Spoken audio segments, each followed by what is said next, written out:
Good to see Miro. It's like Pib. Nice to see you, Pib, from the Netherlands. And I hope this is a good time for you. Zlatan. And yes, I did get your email.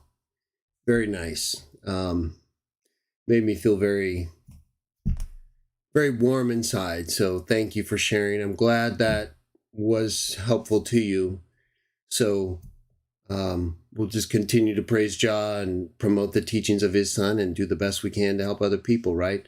Apart from all these other teachings that aren't necessary, at least not when it comes to the Bible, right? Explicit biblical teaching.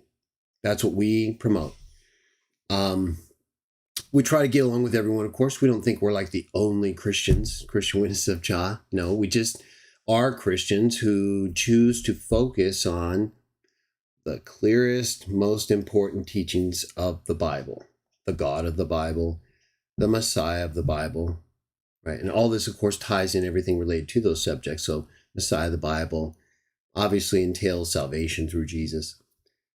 Treating each other the way we want to be treated, right? There's your standard. There's your rule. There's your ethic to use when dealing with other humans. And then when the treatment comes back to you, in the same way, it will fit. Even if you don't like it, because you'll know immediately that you've done something just like it to deserve it. And if you haven't, then of course that could be unjust treatment. But that's what people are judged for, right? Not everybody is practicing the golden rule, and even Christians like us have a hard time. We don't always do it right. So we need to be accommodating and try our best to work with everybody, except people who just refuse to abandon, things that are obviously untrue, right?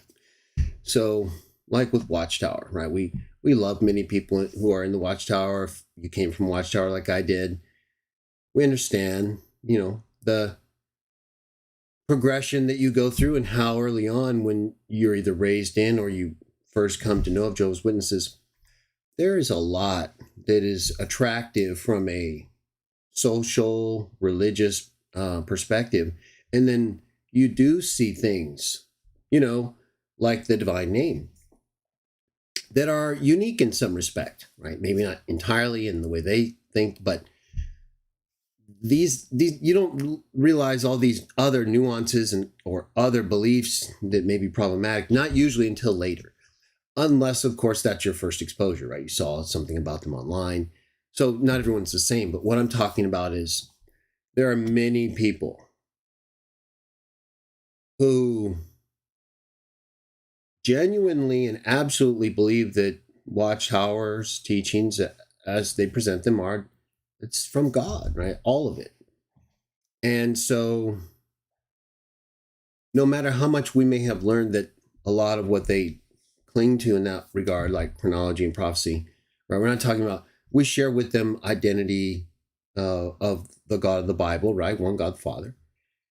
Importance on the divine name, right? Even if we don't say it exactly the same, we're not against Jehovah, but we don't think it's the most accurate pronunciation. Not even the four-letter form. Either way, right? So you have groups like Watchtower who can believe in the same God, understand the importance of the divine name, pretty much believe the same with regard to the Messiah. But if you don't believe in the chronology, right? If you don't believe in 1914, it's over, right? There's none of that other stuff makes any difference. Not at all, right? They're not going to think, well, you reject 1914, but you believe in God, one God, the Father. So, I'll still treat you like a normal person. Yeah, we can still pray to God together. We believe in the same God after all, right? No, you don't believe in 1914? How can you pray to the same God as I do? What are you talking about? No, out of here. Apostate, whatever, So there's barriers to our unity in that regard, regardless of the shared belief and how important it is. All this other stuff has risen to the level where it's the same, if not more important, right? Or it absolutely is more important, because if you'll reject someone over 1914 and you both believe in one God the Father, well, what's more important then? right? So that having been said, welcome everybody. This is Christian Witnesses of Jah live discussion, and we try to host these shows regularly every Saturday if possible. The time varies a little bit because we have people around the world, right? We're not like a big group, but we have enough people where we can come together like this, and we have people all around the world. So I try to accommodate their schedule and give them a chance to be live with us at the end of each Christian Witnesses of Jah live discussion, except for the very first show where we realized that's what we'll do starting the next show, is we partake of the bread and wine. We believe as Christians that's the one thing we're told we should do. We don't believe in Watchtower's view that there's this great crowd of people fulfilling Revelation 7 since 1930s to the present. It doesn't make sense to us. It's not what the Bible teaches. It's, again, based on their chronology, right? It's based on their belief that the end is so close that you're the great crowd. It's right here at any time. Okay, so you have to be the great crowd, because when it comes any time, you're going to go right through. Right, so it's you, right? Great crowd. It's been that way since 1930s. That's true, and most people we've told this have died, and that didn't happen to them where they thought it would. They thought they were the great crowd, right? When you think you're the great crowd, we'll get to our reading in a moment. When you think you're the great crowd, we often bring up stuff, right? We have themes. In this case, we are doing our last part of Zechariah, studying the text related to the angel or angels of Jah, Jehovah, Yahweh. I'll use all the forms of the name, even though I prefer Jah and Ja'ol in English. But I try to accommodate people, right? I understand people are more familiar with different pronunciations, so that's how I handle it. In any case, before we get to our final part of Zechariah and our study of these angels in the book of Zechariah, if you haven't watched the prior 4 parts, I encourage you to do so. But we're going to be talking about not only the angels, but also key texts that often come up, like Zechariah 12:10, quoted in the New Testament, right? We did a pre-Christian evidence that Jesus is biblical Messiah video in our CW Jah Talk series on Zechariah 12, and we talked about Zechariah 12:10. But it wasn't like in the context of studying, the angels of Jah or the Trinity. This is kind of more in that line. So we'll look at it a little more closely, but it's basically the same material, right? Basically the same evidence that has been in existence since the prior show. But we can kind of make it a little better, more crisp, and in harmony with our reading of the angels. We're going to go all the way to the end, so chapters 12, 13, and 14. And we'll talk about key sections, okay? And remember, I've mentioned this in prior parts, and I mentioned it in the video I just referenced in the Pre-Christian Evidence, Jesus is the Biblical Messiah, CW Jah Talk series. I talk about the dates and the manuscripts or texts that we have for these books that contain pre-Christian evidence, right? That series I just referenced. In that series, I usually reference the textual evidence that show, we've got texts, for example, of Zechariah, the book of Zechariah. We've got a lot of Zechariah dated to 100 to 200 years before Jesus was born. And we have a text in the Nahal Hever, a non-Dead Sea Scroll, early pre-Christian biblical text. It contains the Minor Prophets, right? The Minor Prophets scroll. Yeah, I had that out the other week. It's on my shelf. I have the discoveries in the Judean desert where those texts are often published in their full, and a lot of critical material. So in glosses, right, of the text, you see the divine name, and for example, Nahal Hever in several forms. Hebrew and Aramaic, Paleo-Hebrew and Aramaic, either way. So all this text, though, right, we have information that what we're talking about. When we talk about Jesus, we talk about him being prophesied in texts like Isaiah, Zechariah. We have texts, datable by everybody, well before, centuries before, and from the time that Jesus lived. So, you could say I still don't believe, and Jesus got together with a bunch of people and they all faked it or whatever. We just don't believe it. We believe the aggregate of evidence is on the side that Jesus was a real person. We have non-Jewish and non-Christian testimony that he lived, and that the things said about him in the New Testament with regard to him being executed by the Romans occurred. So this is really good stuff. Now we want to really focus, though, in addition to some of those key texts like Zechariah 12:10, we want to focus on this angel or angels in the book of Zechariah. Now, before I get to that, though, just to wrap off the early evidence, right? So we've got material. When we talk about Zechariah, we're talking about texts datable before Jesus lived.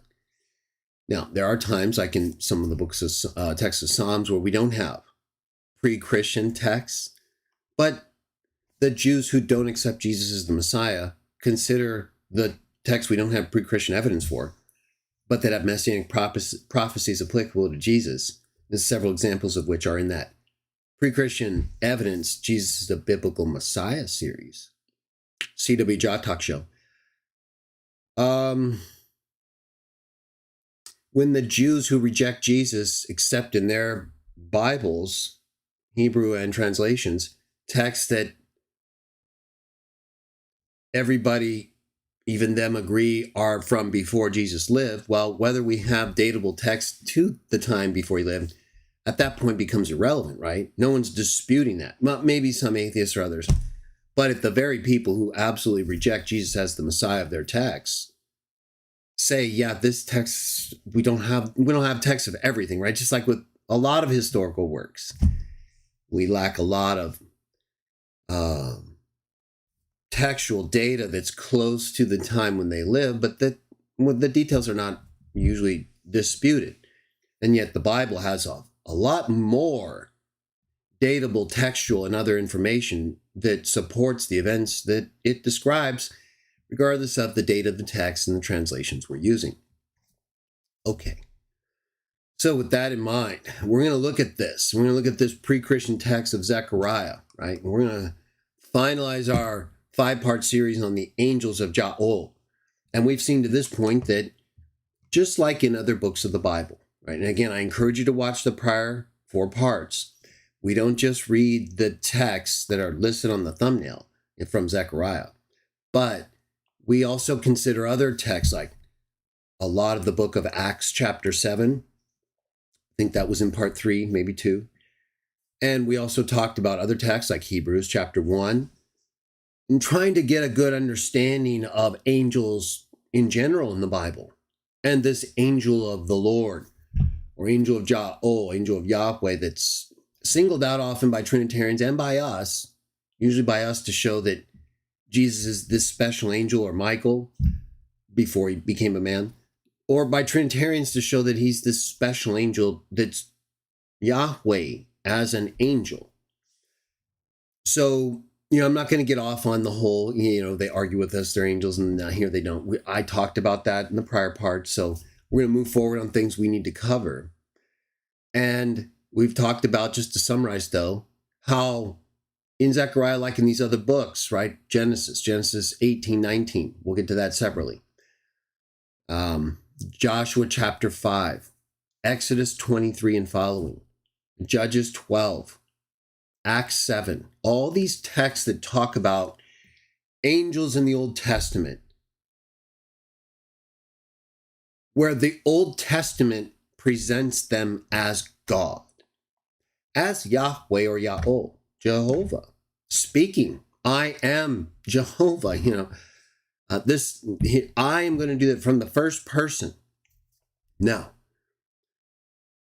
it's also very clear that while that happens, while these angels, and it's not just one of them, neither in the accounts nor in the New Testament books like Acts that refer to these accounts, it's angels. Now, there clearly is one angel that's singled out in the Old Testament, either or two, right? Either Michael, who is of course singled out in a special way. Gabriel is as well, but right, that could be why there's angels referenced, and there's often 2, at least in Daniel and Zechariah. But there might be more, even in the accounts in Exodus. We don't know. It just says angels were in the burning bush. And the account says God. Either way. So we don't know really how many are involved in these different accounts when they're talking for God. We do know two, Michael and Gabriel, are singled out by name. So, and Michael is singled out even more than Gabriel as the Prince of Israel, the great prince, right? And as the archangel in the New Testament. And then there's this angel of the Lord, angel of Yahweh, Yahweh, in the book of Zechariah and elsewhere. Now, I believe, as you know, that this same angel of the Lord in Zechariah and elsewhere is the same angel that Jah appointed in Exodus 23. And I believe was there before as well, but in a special way with regard to God's people, was appointed by Jah in Exodus 23, given his name, authority to pardon, not pardon, speaking his words, right? Just like Jesus, very similar in many ways, but in a limited regard, right? The people of Israel. Satan hasn't been thrown down. Satan's still the ruler of the world. Michael just has authority over the people of Israel. According to Deuteronomy 32:8, Dead Sea Scroll text, later changed to Nazareth text, but either way, it still represents an early view that is consistent with other accounts in the Bible, like Daniel and the others I've mentioned, where you have these angels over these nations as princes battling with each other, and Satan. Then you have God entering in this council of the gods who meets a point over the nations and holding them accountable for what they're doing. And then you have, even in Zechariah, right, you have this angel coming to meet the angel of the Lord while he's just about to leave Zechariah, and he says, I've been sent and I have words, right? And he starts speaking as Yahweh to the angel of the Lord because he's speaking Yahweh's words, right? That's what they do. That's how we interpret that. Now, Trinitarians see these angels speaking in this way, and to them, that means it's a person of the Trinity, basically. So I guess they'd have to say that the angel of the Lord and the other angel that comes to talk to him is Jesus and the Holy Spirit. It doesn't say that, of course. It says they're angels. They both get words. The angel of the Lord prays to Yahweh. The angel from Yahweh brings words to the angel of the Lord that he got. The angel of the Lord didn't have. And he tells him, I'm going to go punish the nations because they went too far against your people. That's another reason why I believe it's Michael there, that angel of the Lord. When the other angel comes, this is from our early readings in Zechariah, see the prior parts. When that angel comes, he's telling the angel of the Lord, whom I believe is the Exodus 23 angel, Michael the archangel. Jude says that Michael was battling with Satan over Moses' body, or they had a dispute. The angel, Michael the archangel, deferred to Yahweh and said, may Yahweh rebuke you, according to Jude. But the angel of the Lord uses the exact same words to Satan in Zechariah, and we read earlier. And he defers to Yahweh to rebuke Satan. And so it's curious to us why Trinitarians believe that angel of the Lord is a person of the Trinity, but doesn't rebuke Satan. Actually states that it wants Yahweh or Yahweh to rebuke Satan. The same words as Michael. And Jude says those same words mean he wasn't rebuking him. He was asking Yahweh to rebuke him, right? Even Michael didn't bring an accusation against the devil, but said, no, I'm going to let Yahweh deal with you, right? You want the real deal? I'll tell you who to fear, right? Remember Jesus? You want to know who you should be afraid of? There is one. You do not. Nobody messes with Yahweh. You do that, the worst thing Yahweh could do is just leave you alone. Let you be and just, and it probably what he does in many cases, right? He probably is, Yahweh is so loving that when he sees people rebel against him, he probably just detaches. It's just okay. Right? What does Yahweh need that for? So he just lets you go off on your own and do your own thing until you realize that you can't make all the right decisions without following Yahweh's way. So that's how you're made. You have the knowledge of good and bad. And you don't want to listen to Yahweh. You don't want to pray to him. What's he supposed to do? Just follow you around and hope you turn around, just languish because you won't turn around and worship him? No, you have every reason to do that. There are other people who are already doing it. Why would he just totally ignore all of them for someone who's not even paying attention to him? It doesn't work that way. So never forget that. That's why Jesus was so committed, right? Why these angels, this angel of the Lord, Michael, in my view, right? This power, these beings who can speak for Jah, as Jah, and punish, forgive. Right? There's no other power you could possibly desire. That's it. That's the highest power to be. If Yahweh is allowing you to speak for him, what other honor, how higher of an honor could there be? That's it, right? You got it all. He's empowering you because he knows. He knows you know what to do, what he would do, and that's what you're going to do. So he empowers you to do it. You're basically him to those people. You're not even identified as anyone else. And if you are, it's still with deference to Yahweh. You're going to see that in our final reading as well. But still. So you have this kind of, you have this in terms of Trinitarian and non, right? We'll set aside people who don't really identify Jesus as any of these angels prior to him living, right? They just think he existed in the mind of God as his plan or purpose, and then ultimately that became Jesus. We're not talking about you guys right now. So in terms of Trinity, non-Trinity, as I think I said in the last part, or last several parts where this came up, right, where several texts present these angels as the Lord, as speaking as Yahweh, and then also immediately as this angel who clearly isn't Yahweh, doesn't know all things, has to pray to get words, has to listen to another angel who had to get words. We see all of this as representation, as the sons of God, who are spirits like God their Father. God is a spirit, or spirit, doesn't matter. He's still a spirit. He has location, he's been referenced all over. And though we don't know all things metaphysically in that way, fact is, he's a spirit separable from other spirits. So other spirits exist who aren't him, and therefore he can't be spirit. Unless, of course, you look at it in terms of all spirit coming from him. Then yes, in that sense, everything is God, right? Not God in the sense of existing as God. It's all from God. Everything, all the material, everything that exists is from the Father. So all the spirit, right? You're going to see kind of text about that too. All the spirit in all living things, angels, humans, animals, that's his spirit, right? Without that, there is no life. So in that sense, I do see God as in everything, or everything is really part of what came from God and still from him. It doesn't make it him or as old as him. We have kind of this other issue with Trinitarians as well. But nevertheless, God is clearly, in one sense, locational. He speaks. He's a separate spirit. There are other spirits. Angels are spirits. Hebrews 1, quoting the Psalms. They're identified as spirits, flames of fire all throughout the Old Testament. And in the New, in particular, the book of Revelation, Jesus is presented as 98 to 99% identical with the spirits described in Daniel chapter 10, in Revelation 1 and 2.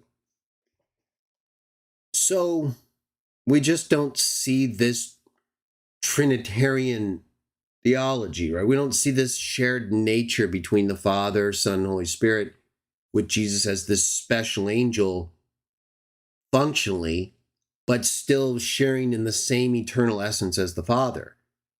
The only sense in which any of us, in my view, share the eternal essence of the Father is, as I said, we all come from the Father and we all have his Spirit, which is, of course, eternal.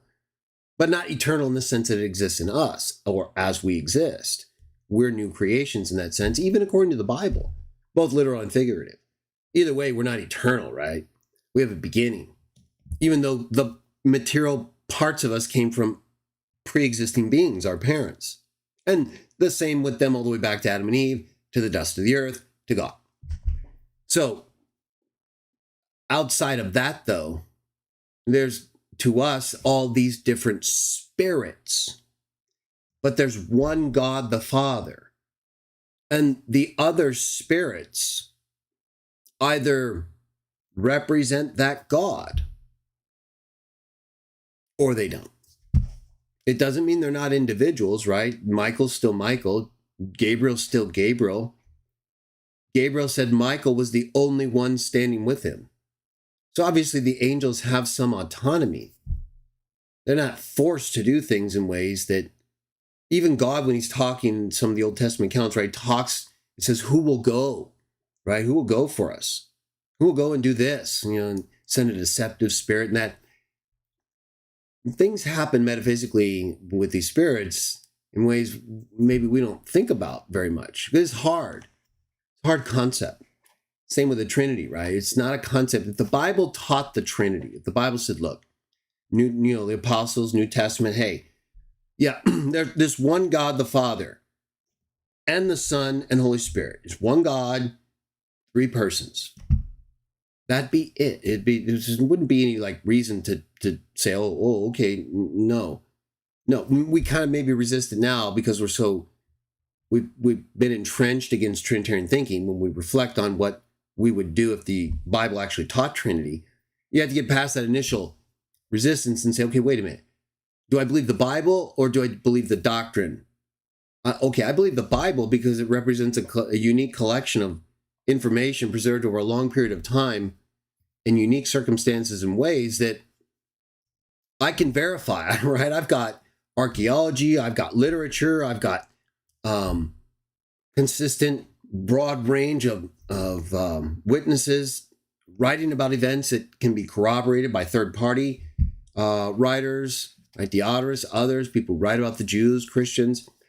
There's a lot to this that help us appreciate more of what we're talking about. So I believe the Bible, right? That's why we're reading Zechariah. We will. It's coming up.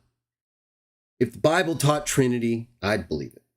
It's not, I don't have like this inherent problem with the Trinity. It's more the after effect of, the debates and arguments. Otherwise, I believe the Bible. And I just don't see the Trinity in the way it's developed and became, orthodox doctrine as consistent with the explicit statements in the Bible. I do understand, though, and I've said this before, and I'm kind of building towards this even now, right? Because this whole angel of the Lord, angels in Zechariah, how you see this is going to probably affect how you understand God.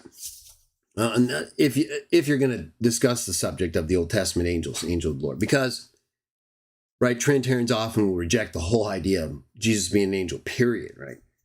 Freak out of us and Jesus, Michael, or whatever, because of Hebrews 1, 4 and 5, right, where it talks about, to which of the angels did he ever say this? Right after saying that he became better than the angels, after gain a better name, which happened after he was resurrected, right? So again, it's all based on the time that the statements are being applied to him. Trinitarians will often cite that, as we talked about before. They'll say, well, look, see, to which of the angels did he say these things? Yeah, how could he be an angel? Well, because it's talking about him dying as a man and being resurrected. And he became lower than the angels. The very next chapter, Hebrews 2. So he wasn't an angel. We don't believe he was an angel when these things were said to him. But you do. Did you know that? You actually, probably, maybe a few of you don't, believe he's the angel of the Lord in the Old Testament. Right. And that never changed for you, right? He never stopped being God or the angel. He just came to earth as a man, cloaked himself in humanity according to you, right? Veiled himself according to you. Not became a man like the Bible teaches, in my view. Emptied himself, I believe, Philippians 2. Either way, you guys still believe he was God, the angel of the Lord, Yahweh, same thing. He was actually still functioning angelically while on earth and presenting the Father's messages. So how could he not be the angel of the Lord from the Old Testament still while he was on earth? So you guys actually do believe he was an angel who lived and died as a man. And then I guess you do believe those things were said to him while he still was an angel, right? Because when did he stop being the angel of the Lord? I don't understand. The angel of the Lord is Yahweh. right? No limitation, no problem, nothing that makes him not equal to the Father. Well, why would he stop being that? What function changed? I don't see that it changed from the Old Testament to the New, or even post-resurrection, like when he received the revelation from God. Okay, so let's bring up the text reading. Zechariah. We're going to do Bible Hub so we can all see it. You definitely want to focus with me so we finish this up together. And we'll also highlight Zechariah 12:10, what that means, and how you can discuss it with Trinitarians. Okay. Let me bring Bible Hub up here. Get you guys going. I think, yeah, that works. But I need to, want you guys to see. We'll come back to this. Let's go to the multi-section. We'll read the NIV. Right, NIV has some positives, but it's got some problems, some big problems. Still, it's the first translation that comes up on Bible Hub. I think I make that a little bigger. Let's see. That probably looks okay.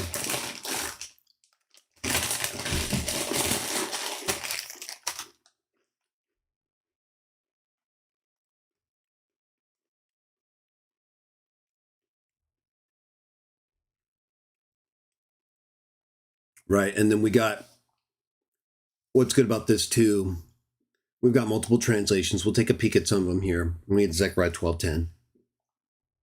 And then we've got Greek Septuagint versions and Old Testament Hebrew texts on the right. We're not the most current Septuagint text here, but Sweets is still a good addition. All right, and of course, we wouldn't make final decisions or comments on anything unless we verified the best text readings. Zechariah 12:1. Here we go. We'll finalize our reading in Zechariah, highlight key texts, talk about Zechariah 12:10, brief text from the New Testament, partake, done. Thank you all for joining me. Hope you have a wonderful weekend, and we'll continue to move forward. We'll have another show next week, next Saturday. Probably move it back to the evening time. California time is what I'm talking about. I'll try to keep it within a realm of reasonableness for most of you. And then just rotate it so you can all experience a live show together. I'll take a look at any questions at some point. But I want to get through our reading, right? This is a 5-part series that we've been using to evaluate these angels and who they are, right? Trinitarians use Trinity to try to explain these different angels talking the way they talk, acting the way they act. Although I would argue there's things they're not focused on that would mitigate against what they conclude. Either way, we say, no, these are angels, spirits. They're all spirits, they're all created. One is special, but they're all angels representing the one God. And in that sense, they can and do act as, and even are spoken to as God regularly from the book of Genesis all the way to Revelation. Okay, here we go. Zechariah 12:1, a prophecy. Word of the Lord concerning Israel. All right, and so we know, right? we understand capital L-O-R-D, divine name right there, regardless of whether or not the translation we're using did so. The word of the Lord concerning Israel, the Lord, who stretches out the heavens, who lays the foundation of the earth, and who forms the human spirit within a person. That's very interesting, isn't it? Now, of course, we believe, as the Bible teaches, that all things are out of the Father. I have multiple videos on this subject that explain my and others' view of God the Father as the source of all things, and how that means he's the ultimate creator. Every house is constructed by someone, according to the book of Hebrews, but he that constructed all things is God. That doesn't make us God when we construct things, just because it says he that constructs all things is God. It means that, like God, we can make things out of existing material. All the material that exists, everything, according to 1 Corinthians 8:6, is out of the Father. He's the only one who's described that way, and which makes sense, right? The word Father itself signifies the source of something. You don't think of a creation when you think of the word Father.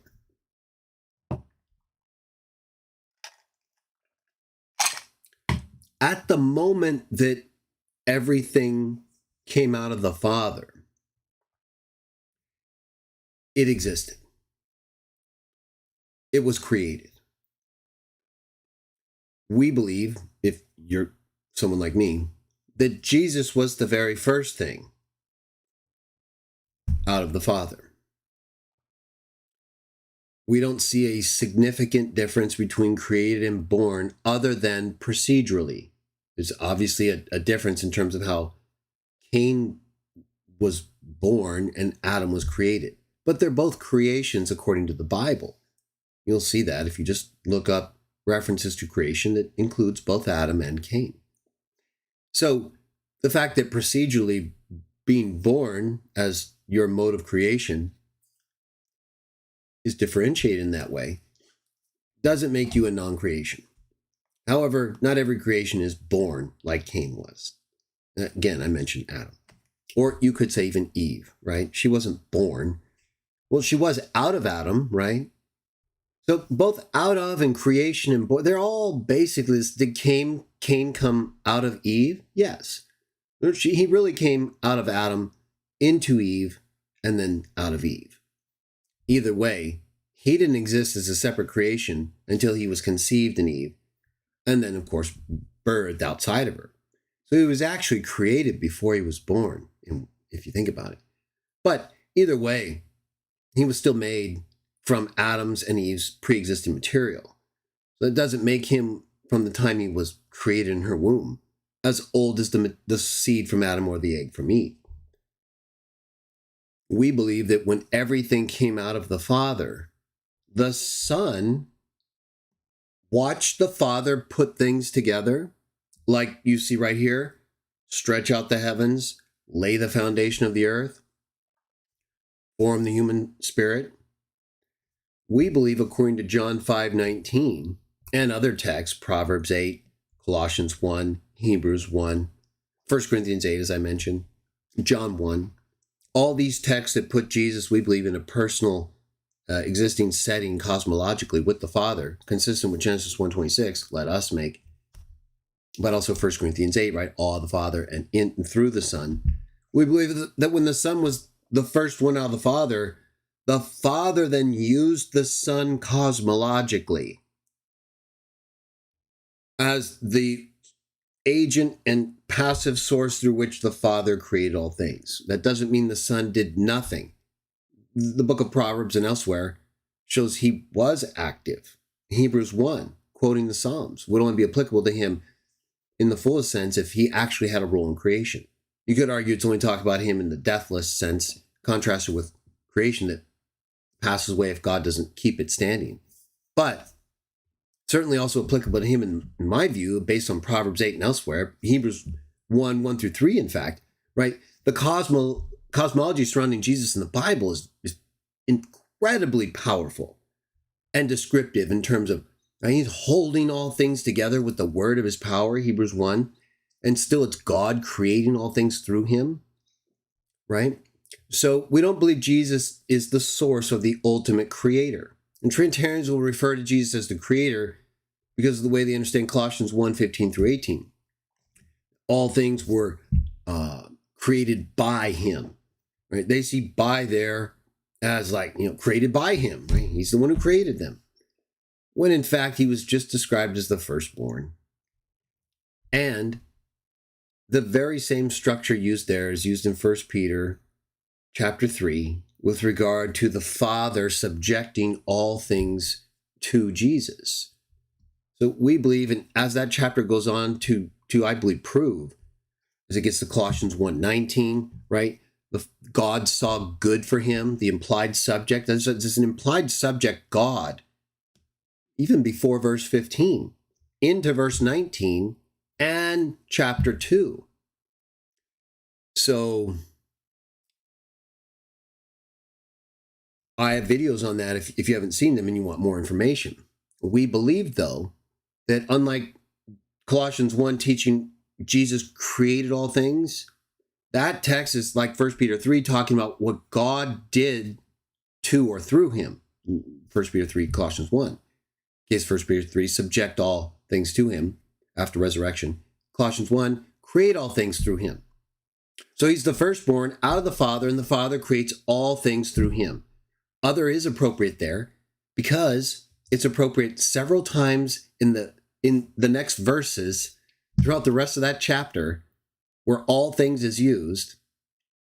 And the only objection is to verses 16 and 17, where after Jesus is described as the firstborn, it talks about all the things made through him, which couldn't include him, just like throughout the rest of that chapter, as I said, and Genesis, where it says Eve is the mother of every living thing. She's not the mother of herself. She's not the mother of Adam. She's not the mother of God. I'm not talking about Jesus Catholic stuff. She's not the mother of the angels, right? It's contextually talking about her being the mother of everyone born since Cain, right? It doesn't say that, right? That's a lot of words down in there. She's the mother of every living thing born since Cain. No, it doesn't say since Cain. So why isn't Eve seen as the creator there? Well, that's the problem Trinitarians have in Colossians 1. And that's why we try to show that dia, with the genitive, isn't used in the sense that they're understanding by there, and that the passive form of katizo, were created towards all things, does not require the firstborn as the subject. In fact, the implied subject, as I mentioned throughout Colossians 1, is God. That having been said, I wanted to point that out because, again, we're talking about angels, a specific angel, relates to the Trinitarian view of that angel.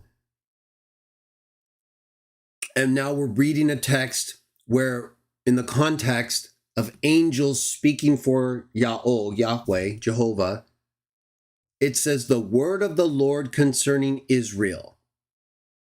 Right? So someone is talking here, right? Just like we've seen. It's the pattern we've seen all throughout Zechariah, and you see everywhere, right? In Revelation as well. This is how the Bible's written. This is the way these angels talk and act. But nobody questions that they're angels. In fact, in the accounts like in Exodus, where they give the law to Moses, speak out of the burning bush, right? In those accounts, it doesn't say anything about angels. But in Acts 7, it explicitly states that they were angels. You see, so it's essential that we put it all together, or we're not going to understand it. If the understanding expressed in the New Testament and seen throughout the Old Testament is that angels who speak and act as, and who are seen and spoken to as God, are not God, but angels who represent him, then this provides us with the context, right? If this is Jesus, this angel of the Lord, and he's not a person of a Trinity, well, we now though need to ask, well, okay, who is this? This is a special angel. He's identified as the firstborn in the New Testament. He's identified as Michael, the great prince of Israel, right? John 1 talks about him coming to a people who were his own, but who rejected him. Fits with Michael, right? The one who's been with them this whole time. But when he came to them as a man, they rejected him, even though he was taking care of them since Exodus 23 in a special way with God's name, protecting them against the people, the other nations where they showed faith, punishing them where they deserved it, just like God told them he would. Well, now we understand, right? Now, if that's the case, to me, it makes it much easier to put all the Michael references together from the New and Old Testament. But even beyond that, Jesus is called an archangel in 1 Thessalonians 4. He's described as an archangel, right? Having the voice of an archangel. Either way, understanding who these angels are, and this angel in particular, this special angel of the Lord, sometimes it's hard to tell who it is, who's talking. Right here, we can't tell. It just says a prophecy, the word of the Lord, Yahweh, concerning Israel. Yahweh, who stretches out the heavens, right? So who's talking here? Well, I believe, consistent with everything we've read to this point, it's an angel. Either the angel of the Lord, Yahweh, Yahweh, or the other angel who came from Yahweh. Possibly Zechariah. But let's read on and find out. So we see the Lord here. This could apply either to God, though, or Jesus. It doesn't here make a difference. I'm just pointing it out. In our view, John 5:19, as I said previously at the start of what I said, Jesus says when he sees what the Father does, and then he does something similar. Hamoios. He has to first watch the Father, though. And that's a temporal distinction. And the Father has to show him what to do. I believe that's also knowledge difference. Why would the Son need to watch what the Father does if the Son has the same knowledge as the Father? Why would he need to watch him to see what he does in order to do something similar? And I believe it also fits with Jesus being sent to Joseph and his family, the son of a carpenter. Exactly the role he had with Yahweh in heaven, including doing things like this after he saw the Father do it, right? Forming the human spirit in a person, right? That spirit comes from God. All things are out of God. The human spirit, right? The Genesis account formed the body of humans from the dust, blew into Adam's nostrils the breath of life. I believe that was the spirit that he gave man, that he formed in Adam right here. Verse 2, I'm going to make Jerusalem a cup that sends all the surrounding peoples reeling. Judah will be besieged as well as Jerusalem, right? So here we clearly have someone speaking for Yahweh, right? We just read, this is the word of Yahweh. Here it begins. So this is Yahweh speaking, but it's someone else speaking for Yahweh. Otherwise, we wouldn't be hearing it. And in fact, Jesus says, in John 5, we've not seen the Father's voice, nor seen the Father's shape, nor heard his voice. So there's no way the voice we're hearing right now is that of the Father. Now, Trinitarians could say, well, yeah, but the Son's voice, it doesn't say the Son in John 5. Well, in John 1, it says no one has seen God. And the angels that are appearing to Zechariah are all being seen. The angel was seen by Manoah and his wife. The angel was seen by Joshua. Right? All these angels have been seen in their glorified state, and yet no one has seen God. Right? The only begotten God had to reveal him. So either off with the discussion in the Trinity. You either see these angels as persons of a Trinity, right? The Trinity is how Trinitarians are understanding all this stuff. It's how this makes sense to them. But we're seeing this as all separate spirits, from the Father to the angel of the Lord to any angel. And we're seeing them as separate spirits, but one God that the other spirits aside from the Father represent, or they do their own thing like Satan. So here we have Yahweh speaking through someone, angels or Zechariah, talking about Jerusalem and Judah.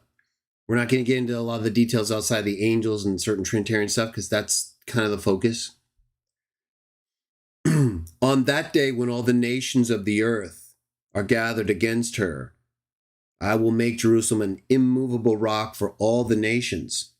All who try to move it will injure themselves.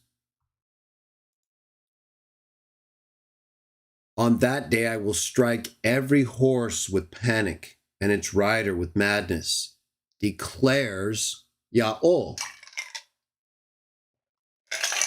So here you have, like in NIV, you have a break, right?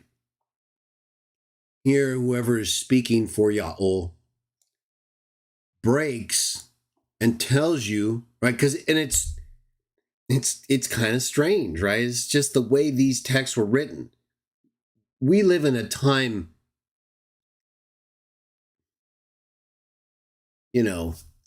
over 2 and up to 4 or more thousand years after these events. We don't talk exactly the same. And the way they presented this dialogue of angels speaking for God is they're identified as angels, like we've seen in our prior shows on this subject. They start speaking as God directly. I, Yahweh, just as if it's God. And this is what throws a lot of Trinitarians in my view. When they see that and they hear that, they think, how can an angel do that? That's how they are. That's how they speak and act for God.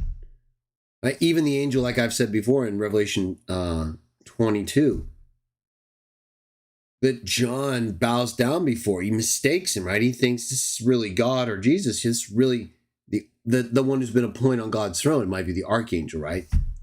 But it's really just an angel speaking for God, as God. So John falls down, though, and not understanding, and it's being blown away. The angel corrects him and says, no, you're not supposed to do that to me. I'm an angel. I'm just a fellow slave. I'm not the archangel. I'm not God. I'm speaking for them. I know it's convincing, but get up and don't do that again. And then the angel goes right back speaking for Jesus and God, right? So I emphasize this a lot because it really is the make or break issue with Trinitarians on this subject of the angel of the Lord in the Old Testament. Is an angel able to do these things or not? Right? Is an angel able to speak as Yahweh without being Yahweh or a person of Yahweh or not? We say, yes, they can and do that all the time. And that helps us understand what's going on with Jesus in the New Testament when he becomes better than the angels, right? It's not only okay to do it to angels and to see him this way, he becomes lower than the angels and then becomes better because he gets a new name after he was resurrected. So probably the same name that he was given here in Exodus 23, right? But he didn't have that when he was on earth and being and dead. Once he conquered, he got that again. That's why he was lower than the angels. He still had God working through him. God was still with us in the person of Jesus, as I believe, Emmanuel, and the Father actually doing these things. Jesus not doing anything. Well, then who's doing it? It's God. It's the Father and working through him. And it's all his words. It's all his stuff. It's him. So once Jesus fulfilled everything the Father wanted him to do, even what Jesus said was not his will, didn't want to do it, didn't want to die and be put to death by these sinners, humiliated for nothing, for no reason. It was for the Father, but for no reason in terms of credible reason. The Father resurrected him and gave him the name above every name, to the glory of the Father. It's all to the Father. Father's the one God. It's Father's name. No one gives the Father that name. Gives it to the Son. Gives it to this angel. Angel of the Lord. Exodus 23. Zechariah 12:4. On that day I will strike every horse with panic and its rider with madness, declares the Lord. I will keep a watchful eye over Judah, but I will blind all the horses of the nations. Zechariah 12:5. Then the clans of Judah will say in their hearts, the people of Jerusalem are strong, because Yahweh Almighty is their God. I use Yahweh in place of the, morally bankrupt representation right there. But we understand, capital R-D, Yahweh, Yahweh, Jehovah. 12:6. On that day I will make the clans of Judah like a fire pot and a wood pile, like a flaming torch among sheaves. They will consume all the surrounding peoples right and left, but Jerusalem will remain intact in her place. The Lord Yahweh will save the dwellings of Judah first, so that the honor of the house of David and of Jerusalem's inhabitants may not be greater than that of Judah.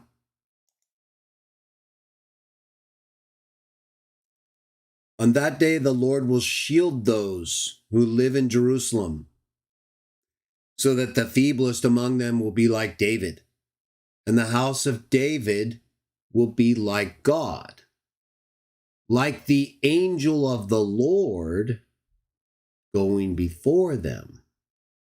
Well, that's a very important text right there, isn't it?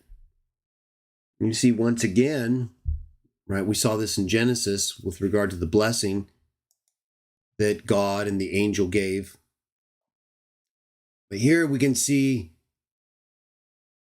that the one who is speaking for Yahweh compares the feeblest to David, compares the house of David to God. It's another text that might be useful when Trinitarians try to say, well, God says no one's like him. He's not going to give his glory to anyone else. Well, we know he's given his glory to Jesus and to the disciples, John 17. We know he gives his glory to New Jerusalem, Revelation 21. So it's not talking about that kind of giving glory. It's talking about the idols, right? Sharing his glory with false gods. And here, when it says, right, it's the same thing with regard to no one is like me. Who among the sons of God is like me? Well, they're all like him in the sense that they're spirits, right? Is that not like God? It says God's a spirit, John 4:24. Sons of God are spirits. Right? He enters in among the council of the sons of God, the gods. Sons of God is the Hebrew idiom for gods. The angels are spirits, Hebrews 1, quoting the Psalms. That's how they're described all throughout the Old and New Testament. So, like fiery, non-fleshly beings, even though they can manifest, take human form. So when it says David, the house of David will be like God, right? Obviously, that's an exception. Even though the house of David is not a son of God, there's clearly a sense in which sons of God are like God. They're spirits, like I said. And it even says God is a fire, a consuming fire, and angels are, he makes his angels spirits, flames of fire. So they're like him in that way too, just not ministering because he doesn't minister. They minister to him. Either way, we have to contextualize this, right? We have to understand what it's talking about in these Isaiah texts. No one is like me, or in Psalms, no one is like me among the sons of God. There's senses in which that is true, and there are instances where those texts are not referring to what is true, them being like him in an existential sense, right? Spirits. Similarly, you might fit this in that category where that's not inappropriate to compare God with something like the house of David. And then comparing God with the angel of the Lord. That's very similar, right, to what we see in the New Testament with Jesus. Right? In Galatians chapter 4, verse 14, it says, "And what was a trial to you in my flesh, you did not treat with contempt or spit at in disgust. But you received me," Paul's talking, "like an angel of God, like Christ Jesus." That appears, at least to me and others, to put Jesus on a parallel footing with an angel of God, which he basically is all throughout his human life. Even though he's made lower than the angels existentially, he's still functioning as an angel, right? He's never not an angel in that functional sense. But existentially, as a spirit, he became a man, lower than the angels. But he's still a messenger for God before, during, and after his human life. It's a revelation from God, gives it to the angels who give it to John, right? Jesus certainly put on the category of an angel here, right? The Trinitarians believe he's the angel of the Lord in the Old Testament. They just think it's a special angel. It's uncreated and part of a Trinity. While we can understand this whole confusion about, these angels speaking as God, right? It's just like in John. Look at how convincing that angel was to John in Revelation 22. Made him fall down and start worshiping the angel. And if you think about that kind of event, you can understand. That's just how they are, It's what they do. They are God to us if they're, in fact, doing the right thing. But when you're perceiving, like the angel in Revelation 22, John knew that was an angel. If you read prior, it says the angel that was speaking to me. John knew that was an angel, not even the archangel. Because remember, in Revelation 1, it says that God gave the revelation to Jesus, who gave it to his angels, who gave it to John. So he's getting this from the angels, even if it's the angels speaking for Jesus and God. Just like we're reading in Zechariah. Right? So John, the problem with John in Revelation 22 is he knew that was an angel, and he still bowed down to worship it as an angel. That's reserved only for Jesus, in my view, as the archangel, but certainly as sitting on God's throne, right? He's given all authority and power. Every knee bows to him. Right? Philippians 2. To the glory of the Father, though. That's different from Isaiah, the partial use of language from Isaiah 45, I believe, Philippians 2. Just no way you're going to share. This is what we were talking about a minute ago, right? He doesn't share his glory in that way with anybody. It gives his glory to Jesus and us in John 17, that we may all be one in the same way that they are one. But in the Philippians 2 sense, in which all knees bow to Jesus, to the Father's glory, no one gets that but the Father. Not even Jesus, right? He gets it, just like Solomon in 1 Chronicles 29:20. Everybody falls down and worships, proskuneo in the Septuagint, both Solomon and Yahweh. No difference. But we know, obviously, right, Solomon is representing God's authority. And Jesus, even more so in Revelation, he's given that authority. And we're told we're going to sit on the very same throne with him with that authority. That's not going to make us the equivalent of God or the Father. We're just acting for him. And it's a privilege and it's unbelievable. But we're not him. We're doing what we're supposed to do and doing what he would do. Nevertheless, there's this parallel here, right? So I want to point that out. Galatians 4:14 and Zechariah 12:8. If you look over here in the Sweets Septuagint, you can see, but as a house of David, as a house of God, as an angel of Lord before them. It doesn't even use the article, but right, it doesn't always have to use the article to specify individuality or identity. And once it's been done at some point, that's okay to omit the article. So it depends on the writer. Either way, hos angelos kyriou. Right? If we go to Galatians 4:14,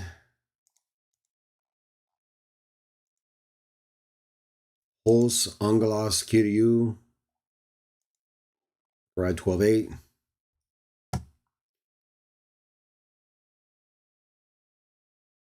Hos angelos theou, hos Christan Iesun. You welcomed me as if I were an angel of God. Alla hos angelon theou edexaste me. Hos angelon theou. Right, it's basically exactly the same, except for in Zechariah 12:8, it's kyriou.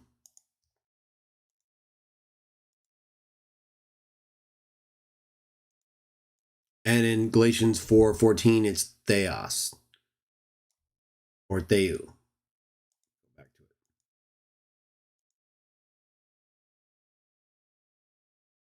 Hos angelon theou. And then the parallel is hos angelon theou, hos Christan Iesun. It doesn't necessarily mean they're identical, like we read in the Zechariah 12:8 text, right? Because you had David's house being compared to God. But there's something similar, okay? And in the same way, Trinitarians who want to say the angel of the Lord is Yahweh, and this puts them on the same parallel, well then no, because you have Galatians 4:14, and you just can't go around allowing Jesus to be called an angel in all these texts, Trinitarians, and get so angry with us when we do the same thing, even make him higher, right? The archangel. I mean, you guys are like, every text that could possibly call Jesus an angel, and we haven't even brought up Isaiah 9:6 yet, 5:6. There's always something special for you, And that makes it totally different from the regular sense of angel in the Bible. And yet these special nuances you guys have, uncreated person, they're not communicated the way you guys believe them, right? So I don't see an equation between God and the angel here. They're similar though, right? Right? Just like I said earlier with regard to the text from Psalms where it says, who among the sons of God, maybe Job or Psalms, I think it is, who among the sons of God is like Yahweh? Well, right here it says it's putting them on a similarity. Angel, like God, like the angel of the Lord. They're basically saying they're like each other. Same with the house of David and God. It doesn't make an equation. We have to understand context and nuance in order to properly interpret these and not freak out and come to the wrong conclusion because we don't think anyone can be like God in any way possible, and so it has to be Trinity. No, texts like this help us understand the relationship between God and other beings or items that, in a sense, have a comparison to him, but not like the other texts that deny any comparison or that are contextually specific to things like idols. Nevertheless, again, I do see that in these texts, I do believe the angel of the Lord is Jesus in his prehuman state as Michael, right? The appointed angel over Israel, the one appointed in Exodus 23 in a special way over God's people, became his people, prince of you people, right? The great prince, Daniel 10, Daniel 12. So I believe this is Jesus as Michael, as that special angel. And so I don't see a problem between this or Galatians 4:14. Angels are like God, they're spirits. They are acting and speaking as God. So, I mean, they're basically identical to him in the context of this text. And even in the New Testament, right? Like I said earlier, angel in Revelation 22 and elsewhere in Revelation speaks explicitly for Jesus and God. So then you would have a similar parallel in the New Testament with Jesus being put on God's throne, being made, having all spirits and angels subject to him. He's the ruler of the angels post-resurrection. So he's now sending his angel, according to Revelation 1:1, to deliver messages to us after getting the message from God. So it would make sense in a similar way to parallel Galatians 4:14 with Zechariah 12:8, so that you have angels in the New Testament actually functioning similar to Jesus, or in the sense that I believe parallels Zechariah 12:8, speaking explicitly for Jesus, in particular in Revelation, just like the angel of the Lord did in Zechariah and elsewhere. And so that's why they're like each other. They're the same in that sense. There's no difference, in fact. And you could even argue that in the senses in which the feeblest are being made like David and the house of David like God, that there's a similarity there as well, where when you go to the one, you're going to the other, right? The one is being compared to the other in a representational equality or similarity, as equalities are often presented in the Bible, right? So, just like in the New Testament, where it uses the term equal or Isa with regard to those who are resurrected, but who neither marry nor are given in marriage, but are like angels. It uses the word for equal there, just like in Philippians 2, which can mean, and often usually does, mean like or similar. Obviously, those who are resurrected aren't equal to angels. According to the New Testament, we live forever just like Jesus, and so we're superior to angels in that regard. And we judge angels. And we're not as old as angels. So how can we be equal to angels upon our resurrection? Back to Zechariah.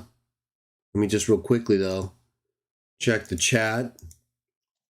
Let me see here. Oh, thank you very much. I didn't notice the super chats. Excuse me, my throat gets a little dry.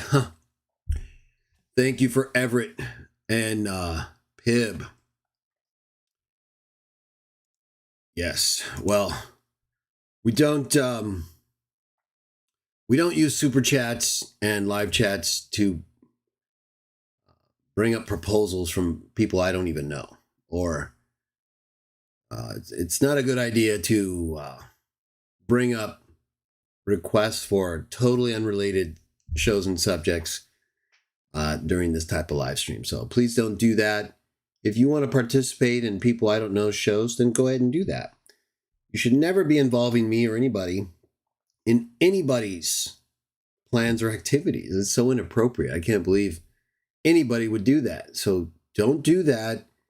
And if you haven't figured that out yet, your time on the channel might not be very long. So let's try to move on and mature a little bit, okay? You do what you want to do, and guess what? When I'm asked, when someone comes to me, and I've said this before, I don't know why it's so complicated for people. Yeah, when someone comes to me and wants me to be a part of something, then I will talk to them.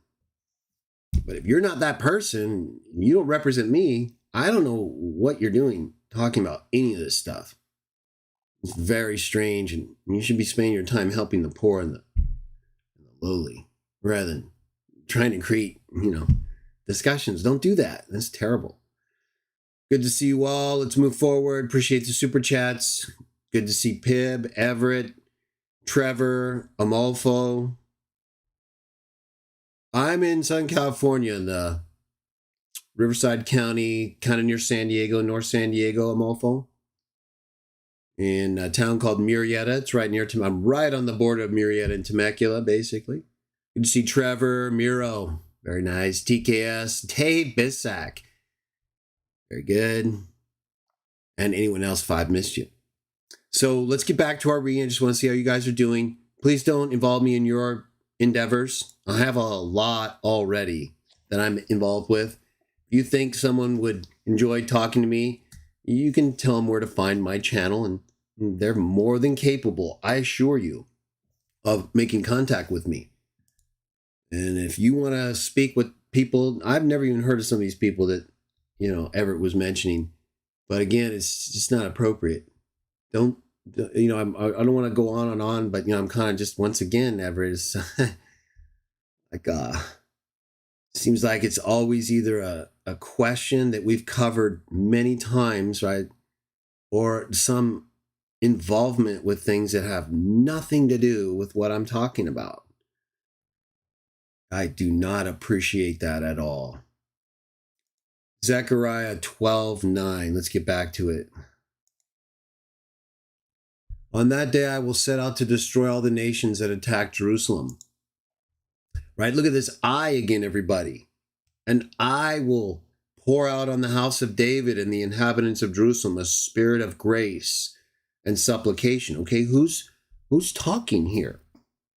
That's really been the question, right? It's really been the question we're supposed to be focusing on with regard to the angels of Jah in the book of Zechariah, right? All right, this is, if your focus is not there, you're not here. You're somewhere else. I'm right here. I'm in the book of Zechariah trying to figure out what's going on, okay? I'm thinking you're here with me looking at these texts and going, all right, who's talking, what are they saying, and how can I identify this in a way that will help me understand these angels, right? Because if I understand all this, I can go on any show and I can talk to anyone because I understand the Bible. I'm not confused, right? I don't have any questions whatsoever. It's like, because I'm focused, right? I'm actually paying attention and understanding what's being said. I don't miss everything because I'm totally distracted on something unrelated to what we're reading, right? Well, look at that. I will pour out. Who's talking? Who is this? Either the angel of the Lord, another angel, or Zechariah. And they're speaking for Yahweh. That has been clear from the very first chapter and the very first part of this series to our reading to this point in this final part. It hasn't made an explicit identification who's speaking for Yahweh. Very clearly starts speaking for him, then breaks and says this is what Yahweh declares while he's speaking for him. And now again, let's just go back real quickly. On that day, I will set out to destroy all the nations that attack Jerusalem, right? And it just immediately goes. Even though the quotation here maybe that's just a continuation of the narrative from the text that we're not seeing, but I will pour out on the house of David and the inhabitants of Jerusalem a spirit of grace and supplication. They will look on me, the one they have pierced, and they will mourn for him as one mourns for an only child, and grieve bitterly for him as one grieves for a firstborn son. Now, you can see right here across in sweet Septuagint Greek translation, right, you have the word prototokos used here in the dative.